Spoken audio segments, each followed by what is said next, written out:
దేవునికి స్తోత్రం. దేవుని యొక్క ఘనమైన నామమునకు మహిమ, ఘనత, ప్రభావం కలుగును గాక. దేవుడు మనతో ఈరోజు ఏం మాట్లాడబోచున్నాడు, దేవుని యొక్క మాటలను శ్రద్ధగా విందాం. కీర్తనల గ్రంథము 147వ అధ్యాయము 3వ వచనమును ఈరోజు మనము ధ్యానాంశంగా తీసుకుందాం. గుండె చెదిరిన వారిని ఆయన బాగు చేయువాడు, వారి గాయములను కట్టువాడు. గుండె చెదరిన వారిని బాగు చేయువాడని, వారి గాయములన్నీయు కట్టుచున్నవాడని, దేవునికి స్తోత్రము గానము చేయుటయే మంచిది. మనమందరము స్తుతి గానము చేయుటయే మంచిది. దేవునికి స్తోత్రం. ఇక్కడ చదువుకున్న భాగంలో గుండె చెదిరిన వారిని ఆయన బాగు చేయువాడు, వారి గాయములను కట్టువాడు. సుమారు 2000 సంవత్సరముల క్రితము మన ప్రభువు రక్షకుడైన యేసుక్రీస్తు ఈ లోకంలో సత్శరీరుడుగా ఆయన 33.5 సంవత్సరముల పాటు ఆయన జీవించినాడు. అందులో 3.5 సంవత్సరముల పాటు ఆయన దేవుని యొక్క పరిచర్య కొనసాగిస్తూ అనేక అద్భుత కార్యములు, అనేక స్వస్థత క్రియలు, పరలోక రాజ్యమును గురించిన మర్మములను, దేవుని రాజ్యం గురించిన సంగతులను, దేవుని యొక్క మహిమయు, వీటన్నిటినీ ఆయన శిష్యులకు, తన జన సమూహములకు ఆయన బోధించువాడు. ఆయన బోధించుచుండగా ఆయన ఎంతకు వచ్చి వారిని ప్రతి ఒక్కరిని ఆయన ఎంతో ప్రేమతో వారిని ఆయన ఆశీర్వదించడం మాత్రమే కాకుండా కఠినమైన మనుషుల వల్ల కానిటువంటి ఎంతో ఘోరమైన రోగములను కూడా ఆయన స్వస్థపరిచినాడు. చనిపోయిన వారిని లేపినాడు, గుడ్డి వారికి చూపు కలిగించినాడు, చెవిటి వారికి వినే శక్తినిచ్చినాడు, మూగవారిని మాట్లాడనిచ్చినాడు. ఇలా మనము చనిపోయిన వారిని కూడా తిరిగి లేపి ఉంటున్నాడు. అంత మాత్రమే కాకుండా ఆ కాలంలో కుష్ఠరోగం అనేది కూడా ఒక భయంకరమైన వ్యాధి. కుష్ఠరోగం అంటే ఆ కాలంలో ఒక శాపంతో కూడిన రోగము. అది ఎవ్వరూ స్వస్థత పరచలేనటువంటి రోగము. మరి అలాంటి రోగులను, కుష్ఠరోగులను ఆ రోజు ఆ యొక్క ఇశ్రాయేల్ సమాజం వారు కావచ్చు, లేక ఎవరైనా సరే సమాజం వారు వారిని ఊరికి వెలుపల వారిని నివసింపజేస్తూ, ఎవరైనా అందుకు మీరు ఎవరైనా ఊరి లోపలికి వచ్చినట్టయితే వారిని రాళ్లతో కొట్టి చంపేసేవారు. అంత కఠినముగా ఉండేవారు. ఎందుకనగా కుష్ఠరోగము అంత భయంకరమైన రోగం. కానీ యేసయ్య ఎంత మహిమగల దేవుడు అంటే, ఆయన ఆ కుష్ఠరోగులను కూడా ఆయన వారిని తాకి, వారిని ముట్టి, వారిని శుద్ధులుగా చేసి ఉంటున్నాడు ఆయన. చూడండి, మత్తయి రాసిన సువార్త 8వ అధ్యాయం మొదటి 3 వచనాలు చూసినట్టయితే, ఆయన కొండ మీద నుండి దిగి వచ్చినప్పుడు, అనగా మత్తయి రాసిన సువార్త 5, 6, 7 అధ్యాయాల్లో కొండ మీద ప్రసంగం ఉంటారు. మరి కొండ మీద ప్రసంగం ముగించిన తర్వాత యేసయ్య మరి ఆయన కొండ దిగి వచ్చినప్పుడు ఆయనను బహుజన సమూహంలో ఆయన వెంబడిస్తూ వస్తున్నారు. అదే సమయంలో ఒక కుష్ఠరోగి ఆయనకు మ్రొక్కి, ప్రభువా, నీకు ఇష్టమైతే నన్ను శుద్ధినిగా చేయగలవు అని యేసయ్యతో అన్నప్పుడు, యేసయ్య వెంటనే చెయ్యి చాపి వాని కుష్ఠరోగిని ముట్టి, నాకిష్టమే, నువ్వు శుద్ధుడవు కమ్ము అని చెప్పగా తక్షణమే వాని కుష్ఠరోగము శుద్ధి అయింది.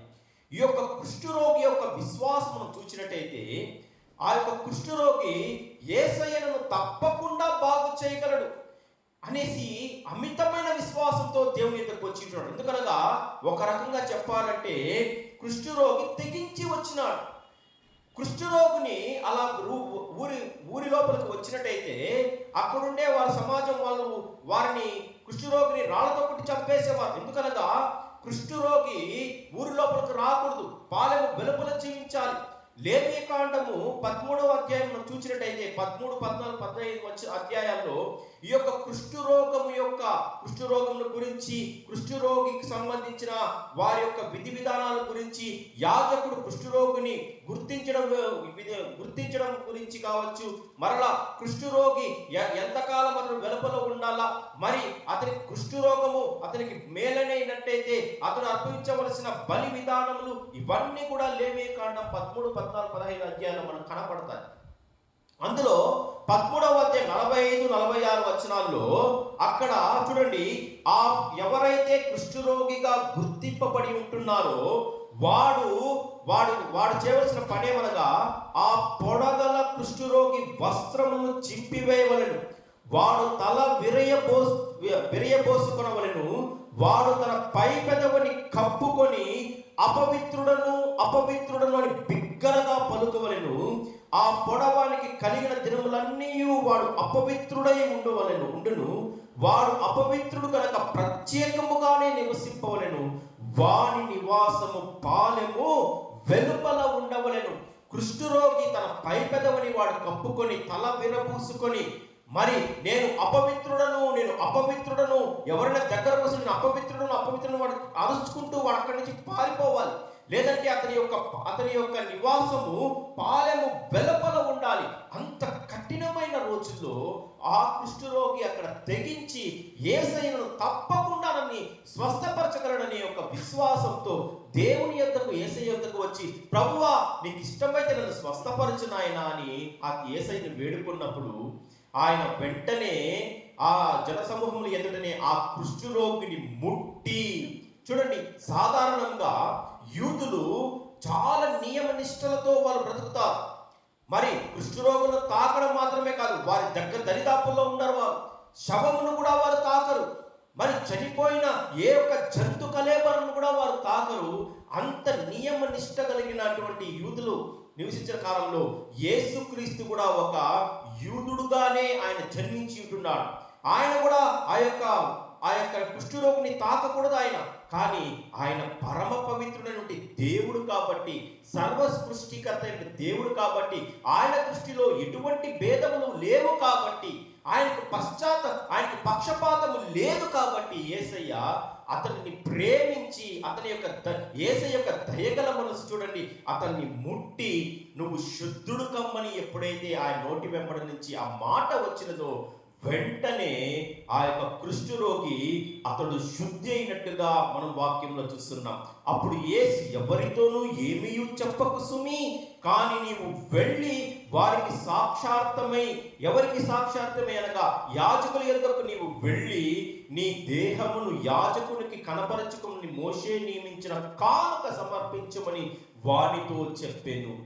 ఇక్కడ మాత్రమే కాదండి, మీకు లూకాసు వార్త 17వ అధ్యాయం కూడా యేసయ్య యెరూషలేములోనికి ప్రయాణం అయిపోవచ్చు, సమరయ గలిలయ మధ్యగా ఆయన వెళ్ళుచుండగా యేసయ్యని ఎదుర్కొని ఒక 10 మంది కుష్ఠరోగులు అక్కడ యేసయ్యని ఎదుర్కొన్నారండి. వారు కూడా తెగించే యేసయ్య తప్పకుండా మనల్ని స్వస్థపరుస్తాడనే యొక్క విశ్వాసంతో వచ్చి ఉంటున్నారు. లేదంటే తప్పకుండా ఆ యొక్క ఇశ్రాయేలు చేత రాళ్ళ చేత కొట్టబడవలసిన వారు కూడా తెగించి యేసయ్య పైన విశ్వాసము కలిగి యేసయ్య ఎందుకు వచ్చి, ప్రభువా మమ్మల్ని కరుణించుమని వారు దూరముగా నిలబడి కేకలు వేసినప్పుడు యేసయ్య వారిని తాకలేదు. మీరు వెళ్ళి యాజకునికి మీరు కనపరుచుకోండి. ఒక్క మాటే అండి యేసయ్య చెప్పింది, మీరు వెళ్ళి యాజకులకు మిమ్మల్ని మీరు కనపరుచుకొనుడి అని చెప్పినప్పుడు ఆ 10 మంది వారు త్రోవన వెళ్ళుచుండగా 10 మంది కుష్ఠరోగం నుంచి విడుదలయ్యి 10 మంది కూడా స్వస్థపరచబడ్డారు. ఈ 10 మందిలో ఒక్కడే తనకు స్వస్థత కలుగుట చూచి మరలా యేసయ్య వద్దకు పరిగెత్తుకుంటూ ఆయన వెనక్కు వచ్చి యేసయ్య యొక్క పాదముల మీద పడి ఆయన ఎంతో కృతజ్ఞతాస్తుతులు చెల్లించినాడు. వాడు సమరయుడు. చూడండి, కృతజ్ఞత తెలియజేసిన వాడు సమరయుడు. మిగతా 9 వారు ఎటు వెళ్ళిపోయారో వాక్యంలో వ్రాయబడలేదు, కానీ వారు యాజకుల యొద్దకు వెళ్ళి తమ శరీరం కనపరుచుకున్నారు, లేక తమ గృహములకు వెళ్ళి తమకు జరిగిన స్వస్థత గురించి చెప్పుకున్నారు, ఇంకా వేరే విషయాలకు వారు వెళ్ళిపోయినారో బైబిల్ గ్రంథం వ్రాయబడలేదు. కానీ తిరిగి వచ్చిన ఒక విశ్వాసి, కృతజ్ఞత కలిగిన వాడు ఒక సమరయుడు. అప్పుడు యేసయ్య అడుగుతున్నాడు, 10 మంది శుద్ధులైనారు కదా, 9 మంది ఎక్కడా అనేసి ఆయన నిరుత్సాహపడినాడండి. అక్కడ వెంటనే ఆ యొక్క సమరయుడితో, నీ విశ్వాసమే నిన్ను స్వస్థపరచును, సమాధానం కలిగి నీవు వెళ్ళుమని అక్కడ ఆ యొక్క 10 మంది కుష్ఠరోగులను కూడా యేసయ్య అక్కడ ఆయన స్వస్థపరిచినట్టుగా మనం వాక్యంలో చూస్తున్నాం. ఈ యొక్క కుష్టు గురించి మనం ఆలోచన చేసినట్టయితే, ఈ యొక్క కుష్టు బైబిల్ గ్రంథంలో శాపం వలన కూడా పొందుకున్న వారు ఉన్నారు.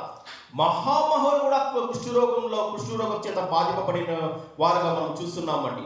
చూడండి, సంఖ్యాకాండము 12వ అధ్యాయం దగ్గరికి వచ్చినప్పుడు మనము సంఖ్యాకాండం 12వ అధ్యాయంలో ఒక సంగతి అక్కడ జరిగినది. ఏమనగా, మోషే యొక్క సహోదరుడు మరియు సహోదరి, మోషేకు ఒక అన్న మరియు ఒక అక్క ఉన్నారు. ఒకరి పేరు అహరోన్, రెండవ ఆమె అక్క పేరు మిరియాము. వీరు ఈ మోషే ఆయన కూషు స్త్రీని పెళ్లి చేసుకున్న వాళ్ళకి వారి అభ్యంతరం పడడం మాత్రమే కాకుండా వారు ఒక సంగతి అక్కడ చూస్తున్నారండి. చూడండి, మీకు సంఖ్యాకాండము 12వ అధ్యాయం 2వ వచనంలో మోషే పైన వారు ఈర్ష్య పడినట్టుగా మనం చూస్తున్నాం. మోషే చేతనే దేవుడు పలికిస్తాడా, మా చేత దేవుడు పలికించలేడా అని వారు మోషే పైన ఈర్ష్య పడినట్టుగా చూస్తున్నాం. చూడండి, సంఖ్యాకాండం 12వ అధ్యాయం 2వ వచనంలో, వారు మోషే చేత మాత్రమే యెహోవా పలికించిన ఆయన మా చేతను పలికింపలేదా అని చెప్పుకొనగా ఆ మాట యెహోవా విన్నాడు. మోషే భూమి మీద ఉన్న వారందరిలో మిక్కిలి సాత్వికుడు. చూడండి, కొండ మీద ప్రసంగంలో యేసయ్య అంటున్నాడు, సాత్వికులు ధన్యులు, వారు భూలోకమును స్వతంత్రించుకుంటారు. మోషే ఈ భూలోకంలో ఉన్న వారందరిలో కంటే సాత్వికుడు అంట. ఎలా సాత్వికుడిగా మార్చబడ్డాడు? మోషే ఆయన ఒక నరహత్య చేసిన వాడు కదా, ఒక ఐగుప్తుని కొట్టికి ఇసుకలో కప్పివేసిన వాడు కదా. మోషే కూడా అలాంటి నరహత్య చేసిన వాడైనా కానీ మోషే 40 సంవత్సరాల పాటు అతడు దీనుడై తన మంద కాచుకుంటూ దేవుని స్తుతించు దేవునికి యొక్క పిలుపు కొరకు ఆయన ఎదురు చూచినాడు. అందుకే మనకు హెబ్రీ 11వ అధ్యాయంలో ఈ లోకంలో ఉండే ధనము కంటే దేవుని కొరకు నేను పడే నింద గొప్పదని కూడా మోషే గురించి అక్కడ వ్రాయబడి ఉంటున్నది. మోషే ఒకవేళ అనుకుని ఐగుప్తు సామ్రాజ్యానికి రాజు అయ్యేవాడే, కాకపోతే ఆయన దానిని తిరస్కరించి దేవుని యొక్క ప్రజలను విడిపించుకోవడానికి దేవుడు ఆయన ఏర్పరచుకున్నప్పుడు విధేయతతో విశ్వాసంతో దేవుని వెంబడించిన లోకంలోనే మిక్కిలి సాత్వికుడు ఎవరైనా ఉన్నాడంటే అది మోషేనే. ఆ మాట మనుషులు చెప్పింది కాదు, కానీ స్వయాన దేవుడే మోషే గురించి ఇస్తున్న సాక్ష్యం అండి. మరి యెహోవా, మీరు ముగ్గురు ప్రత్యక్ష గుడారముకు రండి అని. ఎవరు ముగ్గురు? మోషే, అహరోను, మిరియాములను మీరు ప్రత్యక్ష గుడారంలోనికి యెహోవా దేవుడు వారిని పిలిచినప్పుడు, దేవుడు ప్రత్యక్ష గుడారం వద్ద వారు ముగ్గురు నిలిచినప్పుడు అహరోను మిరియాములను పిలిచినాడు. వారిద్దరూ రాగా ఆయన, నా మాటలు వినుడి, మీలో ప్రవక్త ఎండిన ఎడల యెహోవానకు నేను దర్శనమిచ్చి అతడు నన్ను తెలుసుకున్నట్లుగా కలలో అతనితో మాట్లాడతాను. కాకపోతే మోషే అటువంటి వాడు కాదు. మోషే నా ఇల్లంతటిలో నమ్మకమైన వాడు, లోకంలోనే మిక్కిలి సాత్వికమైన వాడు, నా ఇల్లంతటిలో మిక్కిలి నమ్మకమైన వాడు. చూడండి, మోషే గురించి దేవుడు పలుకుతున్న సాక్ష్యం. అలాంటి సాక్ష్యకరమైన జీవితం మనం కూడా జీవించి చూపించాలి. మరి నా ఇల్లంతటిలో నమ్మకమైన వాడు, నేను గూడుభావంతో కాదు దర్శనమిచ్చి ముఖాముఖిగా అతనితో మాట్లాడుతును, అతడు యెహోవా స్వరూపం నిదానించి చూచును. కాబట్టి నా సేవకుడైన మోషేకు విరోధముగా మాట్లాడకు మీరేలా భయపడలేదని మోషేతో దేవుడు ముఖాముఖిగా మాట్లాడతాడు. ఇంకొక స్థలంలో నిర్గమకాండము 33వ అధ్యాయంలో కూడా నేను అతనితో స్నేహితునితో మాట్లాడినట్టు మాట్లాడుతున్ననే మాట కూడా మనకు కనబడుతుంది. అంత మాత్రమే కాకుండా మోషే యెహోవా సన్నిధిలో ఆ యొక్క సినాయి కొండపైన 40 రాత్రులు 40 పగళ్ళు దేవునితో గడిపినాడు. 10 ఆజ్ఞలు దేవుని యొక్క తీసుకొని వచ్చినాడు. మరి అటువంటి శక్తిగల ప్రవక్త అయిన మోషేకు మీరు ఎలా భయపడలేదనేసి యెహోవా దేవుడు ఆ యొక్క అహరోను మిరియాములతో మాట్లాడుతున్నాడు. వెంటనే యెహోవా కోపము వారి మీద రగులు కొనగా ఆయన వెళ్ళిపోయెను. మేఘమును ఆయన ప్రత్యక్షపు గుడారం మీద ఎత్తబడేను. అప్పుడు మిరియాము హిమము వంటి తెల్లని కుష్ఠుధరదాయను. అహరోను మిరియాము వైపు చూచినప్పుడు ఆమె కుష్ఠుగలదిగా అక్కడ కనపడి, ఎప్పుడైతే మోషేకి విరోధముగా ఆమె అహరోను మిరియాములు మాట్లాడినారో మిరియాముకు కుష్ఠరోగము శాపముగా వచ్చి ఉంటున్నది. చూడండి, అహరోను కూడా దేవుడు హెచ్చించి ఉన్నాడు. అహరోను మొట్టమొదటి ప్రధాన యాజకుడు. ఆయన మొట్టమొదటి ప్రధాన యాజకుడు అహరోను, మొట్టమొదటి ప్రవక్తి మిరియాము. కానీ వారు మోషే పైన ఆ యొక్క ఈర్ష పడడం ద్వారా ఆ యొక్క మోషే యొక్క సహోదరి అయిన మిరియాము కుష్ఠుతనము పొందుకున్నదండి. మరి దేవుడు అహరోను ఎంతో వేదన పడి మోషేకి ఆ విషయం తెలియజేసినప్పుడు మోషే కూడా ఎలుగెత్తి ఏడ్చి యెహోవా దేవుని ఎదుట ఆమెను బాగుపరచమని బతిమాలుకున్నాడు. ఎవరైతే తన గురించి ఈర్షపడ్డారో వారి బాగు కోసము దేవుని యొక్క బతిమాలుకున్న వ్యక్తి మోషే గారు. మరి ఆ సమయంలో మోషేతో దేవుడు మాట్లాడుచున్నాడు. ఆమె తండ్రి అయిన అమ్రాము గారు, వారి యొక్క తండ్రి అమ్రాము గారు, ఆయన వచ్చి మరి మిరియాము మూతి మీద ముఖము మీద ఉమ్మి వేయవలెను. మరి ఉమ్మి వేసినప్పుడు 7 దినములు ఆమె అపవిత్రురాలుగా ఉండను. అంత మాత్రమే కాకుండా మిరియాము పాలెమునకు వెలుపల 7 దినములు నివసించాలి, అప్పుడు ఆమె స్వస్థపరచబడునని యెహోవా దేవుడు మోషేకు తెలియజేసినప్పుడు మిరియాము 7 రోజులు ఆమె పాలెము వెలుపల నివసించినది. ఆ 7 రోజులు కూడా ఆమెకు ఆ యొక్క కుష్ఠరోగం నివారణ అయ్యేంత వరకు కూడా జనులందరూ కూడా అక్కడే నిలిచినట్టుగా మనం వాక్యంలో చూస్తున్నాం. అనగా దేవుని యొక్క శాపము చూడండి ఎలా భయంకరంగా ఉంటుందో. దేవుని బిడ్డల్ని ఎవరైతే అభ్యంతరపరుస్తారో, దేవుని బిడ్డల్ని ఎవరైతే దేవుని బిడ్డల వైపు ఈర్ష్యతో చూస్తారో, వారిని బాధపరుస్తారో, దేవుని యొక్క కోపము వారిపైన రగులుకుంటుందని మనకు వాక్యం సెలవిస్తుంది. కాబట్టి మనం కూడా చాలా జాగ్రత్తగా దేవుని సేవకుల పట్ల మనము జాగ్రత్త కలిగి నడుచుకోవాలి. చూడండి, ఇక్కడ ఆమె మిరియాము మాత్రమే కాదు, కానీ ఉజ్జియా రాజు కూడా, మరి యూదా రాజ్యానికి 10వ రాజు అయిన ఉజ్జియా రాజు కూడా, ఆయన కూడా కుష్ఠు కలిగిన వాడుగా ఆయన శపింపబడ్డాడు. ఎందుకనగా మరి యెహోవా మందిరంలో యాజక ధర్మము చేయవలసిన వారు, అనగా దేవుని సన్నిధిలో ధూపం వేయవలసిన వారు యాజకులు, లేవీయులు, వారికి అప్పగింపబడిన బాధ్యత. ఆ బాధ్యత రాజులకో, సామాన్యమైన మానవులకో, మంత్రులకో, సైన్యాధికారులకో లేదు. ఎందుకనగా లేవీయుడు అనగా దేవుని హత్తుకొని వాడని అర్థం. మరి ఆ యొక్క బాధ్యతను లేవీయులకును, యాజకులకును, వారికి ఆయన దేవుడు నిర్ణయించినప్పుడు ఉజ్జియా రాజు తన్ను తాను హెచ్చించుకొని మరి యెహోవా మందిరంలోనికి వెళ్ళి ఆయన దేవునికి ధూపము వేయగా దేవుని యొక్క కోపము ఉజ్జియా పైన రగులుకున్నదంట. చూడండి, మీకు 2 దినవృత్తాంతాల గ్రంథము 26వ అధ్యాయం 19వ వచనం చూసినట్టయితే, 18, 19 వచనాలు చూసినట్టయితే, వారు ఉజ్జియాను ఎదిరించి, ఉజ్జియా యెహోవాకు ధూపము వేయుటకై ప్రతిష్ఠింపబడిన అహరోను సంతతి వారైన యాజకుల పనియే కానీ నీ పని కాదు. పరిశుద్ధ స్థలంలో నుండి బయటకు పొమ్ము, నీవు ద్రోహము చేసి ఉన్నావు. నీ దేవుడైన యెహోవా సన్నిధిని నీకు ఘనత కలుగచేయదని చెప్పగా ఉజ్జియా ధూపము వేయుటకు ధూపార్తిని చెండ పట్టుకుని రౌద్రుడై యాజకుల మీద కోపము చూపెను. యెహోవా మందిరంలో ధూపపీఠము ప్రక్కన అతడు ఉండగా యాజకులు చూచుచునే ఉన్నప్పుడు అతని నొసట కుష్ఠరోగము పుట్టెను. ఉజ్జియా రాజు యెహోవా మందిరంలో ధూపం వేస్తున్నప్పుడు అక్కడ ఉన్నటువంటి యాజకుడు, అతని పేరు అజర్యా అనే యాజకుడు అక్కడ ఉన్నాడు. అతనితో పాటు సాహసవంతులైన ఒక 80 మంది యాజకులను తీసుకొని, నీవు చేయించున్న పని ఇది తప్పు, ఇది యెహోవా విషయంలో ద్రోహం చేసిన వాడుగా ఉన్నామని వారికి ఉజ్జియాని వారు గద్దించినా కానీ ఉజ్జియా వారిపైన కోపం చూపించి ఆయన యెహోవాకు ధూపం వేయించున్నప్పుడు ధూపపీఠం ప్రక్కన ఉండగానే ఉజ్జియా నొసటన ఆ యొక్క కుష్ఠరోగం పుట్టినట్టుగా మనం చూస్తున్నాం. నొసటనగా మొదటి పైన ఇక్కడ అందరికీ కనబడే రీతిగా అతని నొదట ఆ యొక్క కుష్ఠరోగం పుట్టిన వెంటనే యాజకులు అజర్యాయు మిగతా 80 మంది యాజకులు ధైర్యం తెచ్చుకొని ఉజ్జియాను ఆ యొక్క యెహోవా మందిరం నుండి బయటికి వెళ్ళగొట్టిన. మరి ఉజ్జియా రాజు కూడా తాను చనిపోయేంత వరకు కూడా, మరణమయ్యే వరకు కూడా అదే కుష్ఠరోగంతో అతడు బాధపడుచునే చనిపోయినాడు. ఎందుకనగా ఇది యెహోవా యొక్క శాపం. దేవుని యొక్క పనిని ఆయన నిర్ణయించిన వ్యక్తులే చేయాలని దేవుడు ఆ కాలంలో కోరుకున్నాడు. లేవిని యొక్క యాజకుల యొక్క ధర్మమును వీరు విజయ జరిగించినందున ఆ యొక్క శాపం పొందుకున్నట్టుగా మనం వాక్యంలో చూస్తున్నామండి.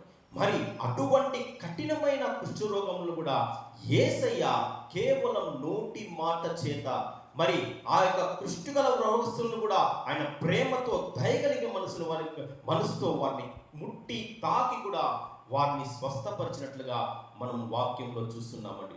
ఈరోజు మనకున్న యొక్క ఆత్మీయ సంబంధించిన కుష్ఠరోగమును కూడా బాగుపరచాలంటే యేసయ్య మాత్రమే మనకు శరణ్యం.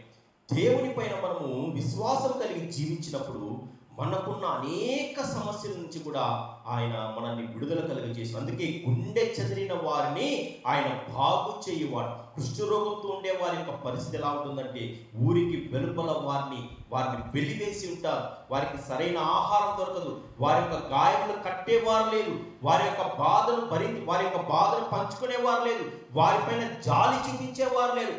అన్నిటికన్నా ఒక నీచమైన బ్రతుకులో ఉన్నటువంటి ఆ యొక్క కుష్ఠరోగులను కూడా దేవుడు వారిని దగ్గరికి తీసి వారిని బాగు చేసిన అద్భుతమైన దేవుడు మన రక్షకుడైన యేసుక్రీస్తు. మరి ఈరోజు అదే దేవుడు మనల్ని కూడా మనకు సంబంధించిన అనేక రకమైన సమస్యల నుంచి కూడా ఆయన మనల్ని విడిపించడానికి ఇష్టపడుచున్నాడు. మనము చేయవలసిన పని ఏమనగా, యేసయ్య పైన విశ్వాసం కలిగి మనం జీవించినప్పుడు తప్పకుండా మన యొక్క గాయాలను కూడా ఆయన కట్టుతాడు.